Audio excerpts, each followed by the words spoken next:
नमस्कार सभी को, साथियों को प्रणाम।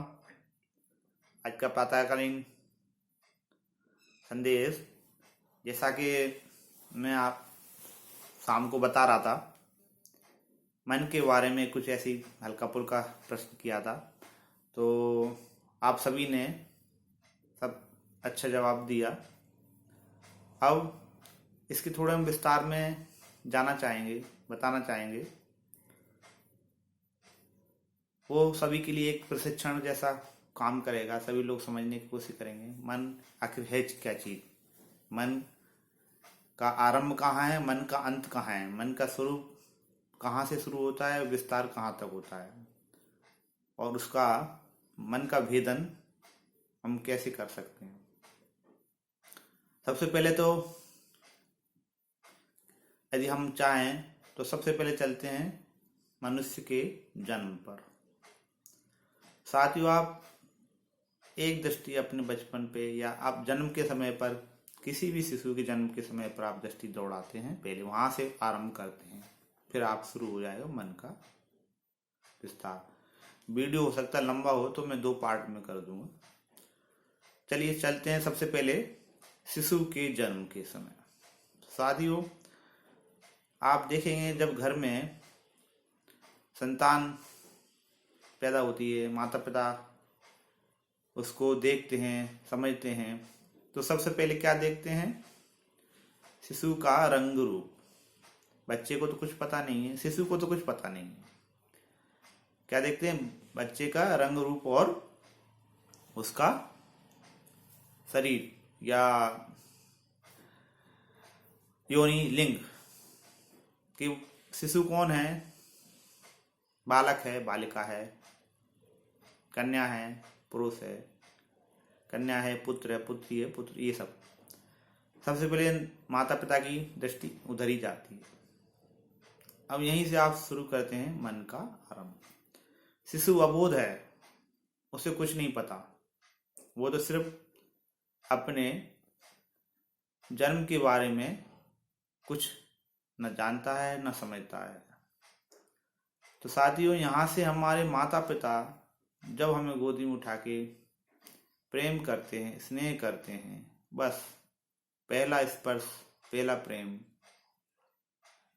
वो हमारे मन का पहला बीज होता है। या वो माता करे, पिता करे, घर के अन्य सदस्य करें, जो भी भाव वो व्यक्त करते हैं, वहीं से हमारे मन का पहला बीज डलता है। अब इसकी थोड़ा सा मैं एक चीज और बता दूं कि जब शिशु जन्म लेता है तो जिस काल में, जिस समय में शिशु जन्म होता है, उस जन्म का नक्षत्र है, समय है, काल है, वो विधि के हाथ में है।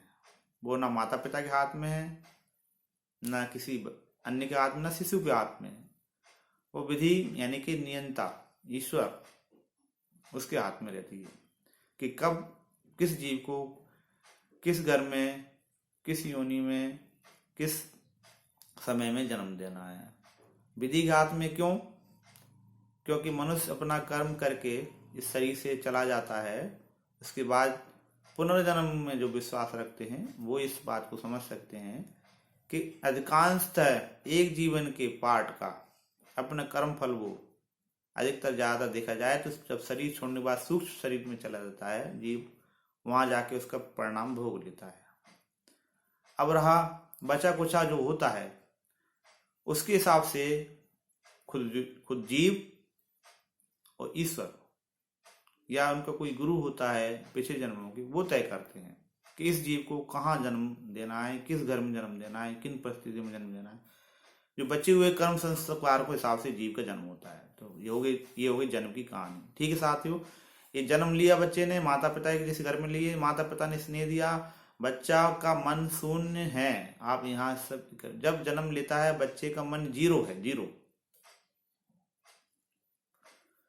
माता पिता का स्पर्श, माँ का प्यार, प्रेम, अब जो भी परिवार में धीरे धीरे जो है उसके आसपास का, वहां के उसके स्नेह से, प्रेम से उसके मन का बीजारोपण हो जाता है।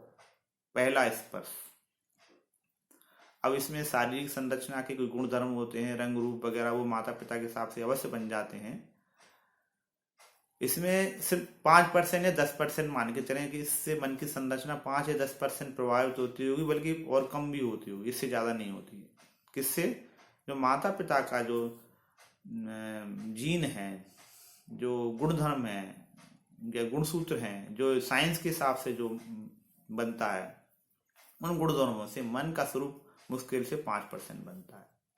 उसके बाद जो लेके आता है पिछले जन्मों के संस्कार वो तो मैक्सिमम अपने सूक्ष्म शरीर में जब रहते हैं जीव तब भोग लेते हैं, बचे कुछ हिसाब से बस माता पिता चुनते हैं, वह इतना होता है। और जन्म का नक्षत्र ईश्वर तय करता है। ठीक है, इससे आगे बढ़ते हैं। अब चलिए, यहाँ से हमारा बीजारोपण मन का हो गया, क्लियर हो गया होगा सबको। तो मन का जब जन्म के समय 0 होता है, अब वहां से शुरू होता है मन का स्वरूप। आप बहुत अच्छी से समझ सकते हैं। पहला स्पर्श,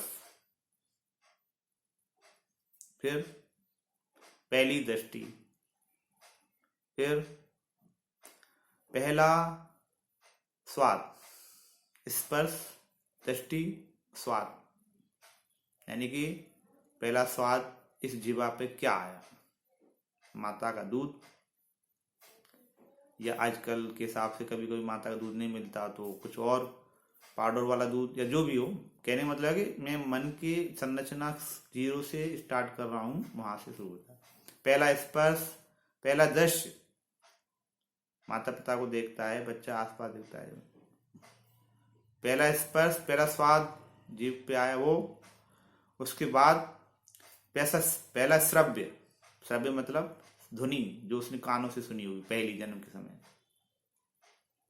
वो उसके निर्माण को धीरे धीरे चीजें उसको जुड़ती जाती है मन के। मन अपने आप में कुछ नहीं होता, कोई संरचना मन की स्वयं की नहीं, मन का स्वयं का कोई अस्तित्व नहीं है, इस बात को आप जान लें।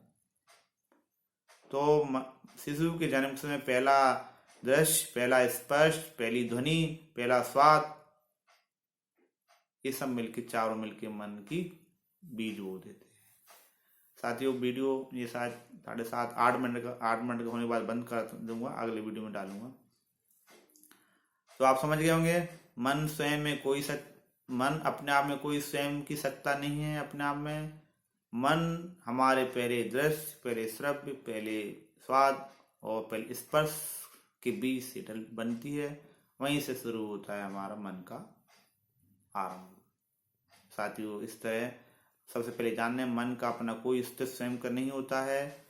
मन सूक्ष्म है, लेकिन वो बढ़ता जाता है आगे। कैसे, देखिए अगली वीडियो में। नमस्कार।